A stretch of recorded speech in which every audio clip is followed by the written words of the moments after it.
Bonjour à tous, bienvenue dans la saison 2 de l'Hebdo de The Rage Package, plus précisément le numéro 42, c'est donc le numéro qui forcément vous apporte la réponse. On démarre tout de suite, et on démarre tout de suite par la guerre des tocs, un jeu à partir de 5 ans. Je vais dire un gros mot, c'est un jeu éducatif, vous allez pouvoir aider vos enfants à apprendre les chiffres et à faire des liens entre le son et la lettre. Le thème du jeu, c'est un concours de cuisine dans lequel vous allez devoir remplir plein de défis, vous affrontez au terrible Alfonso Fourneau, mais ce n'est pas un jeu coopératif, c'est-à-dire que seul celui qui aura rempli le plus de défis gagnera la partie.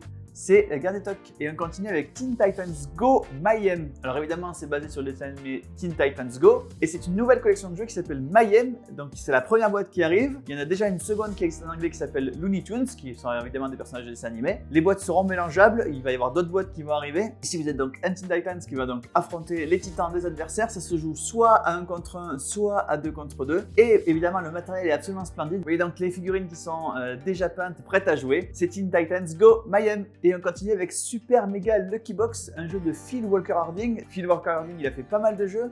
Notamment, il a fait Sushi Go, il a fait Imhotep, il a fait un autre roll and ride qui s'appelait Silver and Gold. Ici, il revient avec une espèce de loto où on gagne quasiment à tous les coups. Le principe est très simple, il y a 18 cartes, numérotées de 1 à 9, de chaque. Vous en tournez une et vous cochez le chiffre qui vient d'être donné sur votre feuille. Quand vous avez complété une ligne, vous avez un bonus. Ça peut être soit des lunes, et celui qui a le plus de lunes gagne des points, celui qui a le moins de lunes perd des points. Ça peut être des autres numéros que vous allez pouvoir recocher donc avec une espèce d'effet combo. Des bonus qui vous permettent de faire des plus ou des moins 1, plein d'autres choses. Donc un jeu extrêmement simple, extrêmement familial où on a envie de refaire une partie après une partie après une partie. C'est Super Mega Lucky Box chez Coque Games. Et on continue avec un autre jeu qui sera sans doute un gros concurrent de Super Mega Lucky Box à l'As d'Or au mois de février, c'est Kawele. Kawele, c'est un nouveau jeu de la collection Abstract de Gigamic où deux joueurs vont s'affronter. Un joueur joue les pierres blanches, un autre joueur joue les pierres brunes. Et c'est un mélange de la Wele et du puissance 4. L'objectif est d'aligner 4 pierres de sa couleur. Et comment on joue? On pose une pierre sur la pile et on va égrener la pile comme à la Wele, c'est-à-dire qu'on va faire avancer cette file en laissant à chaque étape une pierre sur le plateau. C'est tout simple, les règles tiennent en une demi-page,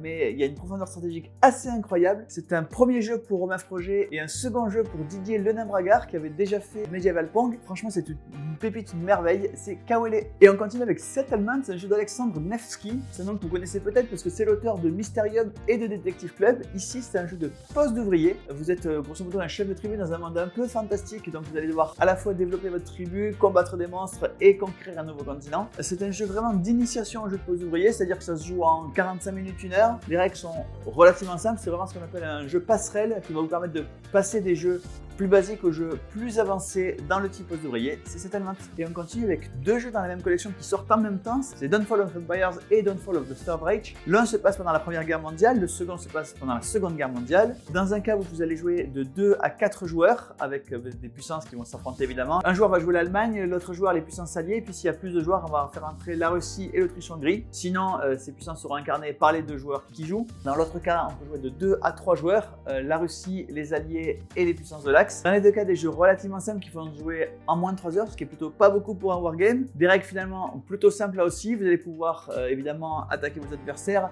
vous développer, faire preuve de diplomatie pour essayer de faire rentrer dans le combat vos puissances alliées, que ce soit voilà, les États-Unis dans un cas, ou la Finlande dans l'autre, ou le Monténégro qui peut rentrer dans la bataille d'un côté ou de l'autre. De wargame simple en moins de 3 heures, c'est Downfall of Empires et Downfall of the Third Reich. Et d'un jeu espagnol, on repasse à un jeu espagnol puisque le précédent était de Victor Catala, celui-ci de José Joaquín Bernal. Ça s'appelle Ghost Atom, c'est un jeu familial assez basique dans lequel vous jouez le rôle d'un enfant qui est piégé dans une maison hantée et qui va devoir donc remonter tous les étages, éclairer toutes les pièces de la maison pour essayer de s'enfuir par le haut de la maison. Évidemment, vous allez pouvoir faire des pièges à vos adversaires en leur envoyant des fantômes. Le premier qui arrive à sortir de la maison à gagner, c'est Ghost Atom. Puisqu'on parle de jouer des fantômes, dans l'au-delà de la bouteille, vous êtes également mort et vous êtes 40 millionième sur la liste des gens qui vont rentrer en paradis. Donc il faut trouver un moyen d'essayer de faire un coup de fil et le meilleur moyen que vous avez trouvé, c'est d'essayer de regrouper des âmes perdues pour gagner un ticket VIP qui va vous permettre de passer dans l'au-delà le plus vite possible. Donc dans ce jeu, vous allez faire concurrence à vos adversaires pour essayer de récolter un maximum d'âmes perdues. Vous allez chercher un peu partout dans les limbes. Celui qui en aura le plus va gagner son ticket VIP et ira directement en paradis. C'est un jeu chargé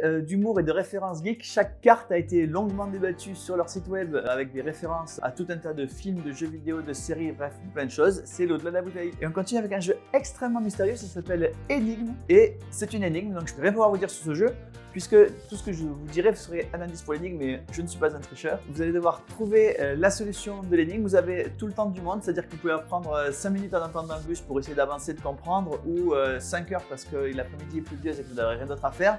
Vous pouvez jouer seul, vous pouvez vous faire aider d'amis ou d'autres familles ou de n'importe qui.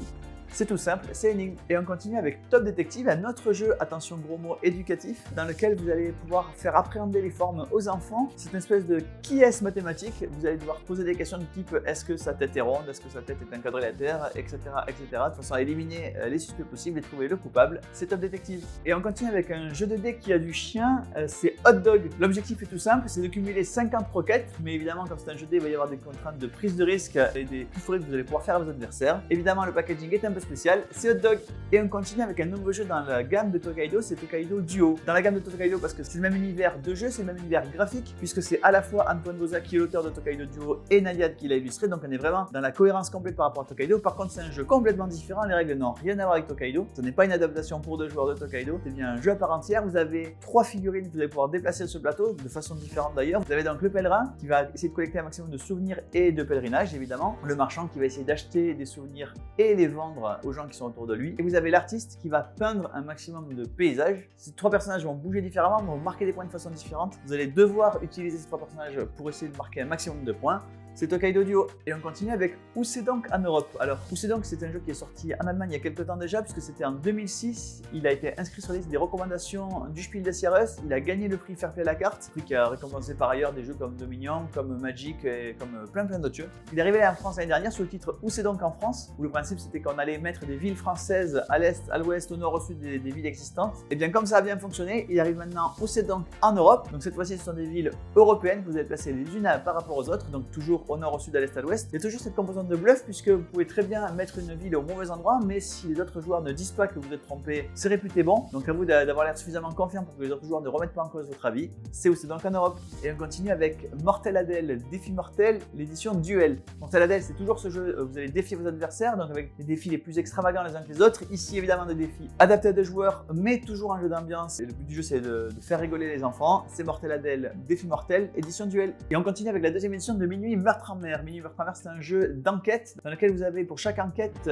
plein de choses à faire. Vous avez 12 personnes à interroger avec 3 questions possibles à poser à chacun, 24 lieux à fouiller, donc 60 potentiels indices à trouver, mais vous n'avez pas le temps puisque vous êtes en compétition avec vos adversaires. Ici, la seconde édition regroupe la boîte de base, l'extension et quelques enquêtes supplémentaires, donc beaucoup de choses à faire. Il y a 27 enquêtes dans la boîte et il y a également 2 nouveaux modes de jeu puisqu'il y a le mode compétitif dont je vous parlais, mais il y a également un mode coopératif et un mode solo. Donc vous pouvez mener les 27 enquêtes soit les uns contre les autres, soit même tout seul si vous n'avez personne pour jouer avec vous à un soir donné. C'est Minuit Meurtre en Mer. Et on continue avec le playmat double face, donc un tapis de jeu double face pour Wingspan. Double face parce que d'un côté c'est Wingspan Europe, de l'autre côté c'est Wingspan Océanie. Évidemment ça va améliorer votre expérience de jeu de Wingspan. On va mettre ça dans un PK Game Pack avec Wingspan, le tapis et les extensions. C'est Wingspan, le tapis. Dans le numéro 33 de la saison 2 de l'hebdo, je vous parlais de l'extension Investigateur. Ici arrive la campagne complète. Vous le savez, Aura Arca maintenant, c'est par campagne 2 boîtes, une boîte avec des nouveaux investigateurs pour modifier vos façons de jouer ou améliorer vos decks. Les boîtes campagne, il y a une nouvelle aventure donc à vivre soit avec les nouveaux investigateurs, soit avec ceux que vous avez déjà parce que vous en avez déjà plein. Ici, une nouvelle campagne, il y a 10 épisodes, il y a 10 scénarios qui vont vous faire parcourir le monde entier avec une espèce de planisphère sur lequel vous allez chercher les différentes clés. Que sont les clés? Eh bien, c'est très simple, il y a des choses qui disparaissent dans le monde et non seulement elles disparaissent physiquement, mais également les gens arrêtent de s'en souvenir. Pas vous visiblement, et du coup vous êtes recruté par une agence gouvernementale parce que vous n'êtes pas tout à fait tout seul à pas avoir oublié. Donc à vous d'aller chercher ces fameuses clés, mais vous êtes en compétition avec une autre organisation, donc à vous de choisir soit si vous travaillez par l'organisation gouvernementale, soit si vous finissez au fur et à mesure des scénarios par vous lier à cette autre organisation, peut-être pour combattre un mal encore plus grand. À vous aussi de choisir à quel moment vous allez activer les clés pour déclencher des plus gros pouvoirs. C'est des clés éclairages, une nouvelle campagne en 10 scénarios pour Aura Arca jeu de cartes. Je vous parlais du numéro 33 de la saison 2 de l'hebdo, et bien je vous parlais également à cette époque-là de Massive Darkness et de certaines de ses extensions. Voici 2 nouvelles extensions pour Massive Darkness 2. Alors la première extension, c'est une extension où vous allez avoir à la fois des nouveaux héros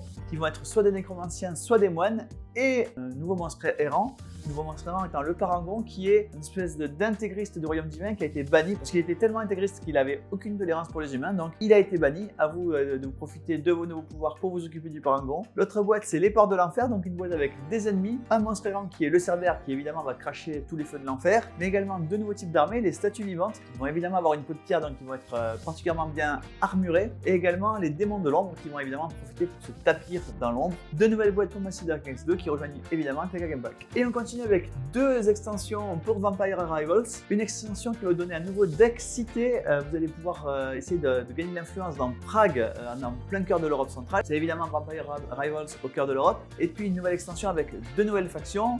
Les La Sombra, donc, qui sont réputés pour leurs intrigues et le fait qu'ils vont jouer de leur influence pour réussir à arriver à leur fin. Et les E4 qui sont parmi les vampires et les morts vivants des nécromants. Ils vont servir du sang des mortels pour faire tout un tas de cultes qui vont évidemment leur servir à gagner la partie. Vous pouvez évidemment jouer les deux factions l'une contre l'autre ou les mêler avec les autres factions que vous avez déjà de Vampire Rivals. Dans les deux cas, ça rejoint le PK Game Pack Vampire Rivals au cœur de l'Europe pour aller à Prague et Ombre d'un seul pour jouer les La Sombra et les Ekata. Le numéro 42 de la saison 2 de l'Hebdo Zerge Package est terminé. La semaine prochaine, c'est Noël. Il n'y aura donc pas d'hebdo, mais par contre, il y aura quand même une vidéo. Donc n'hésitez pas à rester connecté sur YouTube parce que non seulement il y aura une vidéo spéciale dont je ne parle pas tout de suite, mais en plus, on va en profiter pour vous faire un cadeau. Donc restez connectés et moi je vous dis rendez-vous la semaine prochaine.